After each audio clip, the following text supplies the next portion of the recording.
IQ is a very good predictor of health. It's a predictor of longevity. It's a predictor of resistance to post-traumatic stress disorder.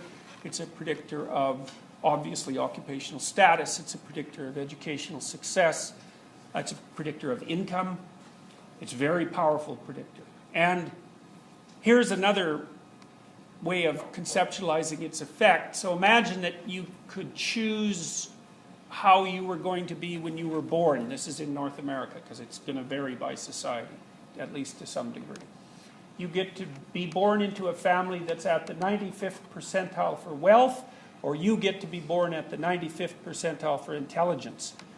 Who's better off at the age of 40? And the answer is the person who picks being born with an IQ in the 95th percentile at birth. It's a more powerful predictor of long-term life outcome than familial wealth. So,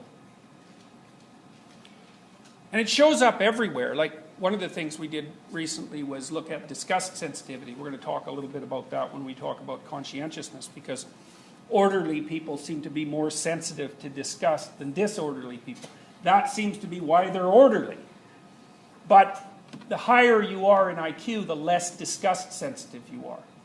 Now, we don't know exactly why that is. Maybe it's because, maybe you could make the inference that IQ is related in some way to the physiological integrity of the cortex, rather than the limbic system, which, is the source of, say, emotions and motivations.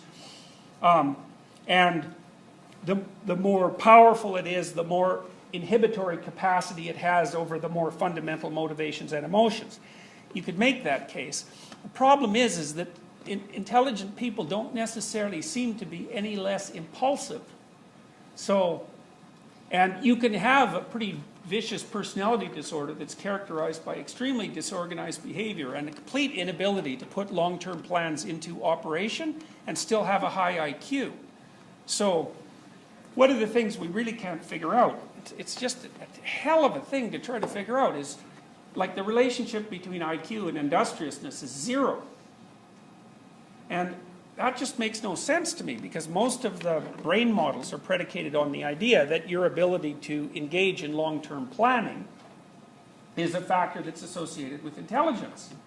But then industrious people seem to not only engage in long-term planning, they seem to do it right, so that if they're more industrious, they put their plans into operation, then the plans actually work. But it's not correlated with IQ. So then I can't figure out, well, obviously the industrious person in some way is able to regulate their own behavior. They're not procrastinating, for example. And you'd think that the ability to not procrastinate would be a cognitive feature, but it doesn't seem to be. And we have no idea what makes people industrious, and we can't figure it out. So it's this incredibly potent predictor. It's just about as powerful as IQ. And we have no idea what it is. So if you have a smart idea about that and you want to pursue it, feel free, because there's a big mystery there that no one's been able to crack, and we've been at it for a long time and have had almost no success. We had people do things like, we'd give them sentences of N's, M's, and U's, sort of randomly distributed, and then we'd have them count the U's, like a whole page of sentences. They're not sentences, they're just strings of letters. Count the U's. How useless, you'd think that someone industrious would do that better. It's like they don't. That's an IQ test.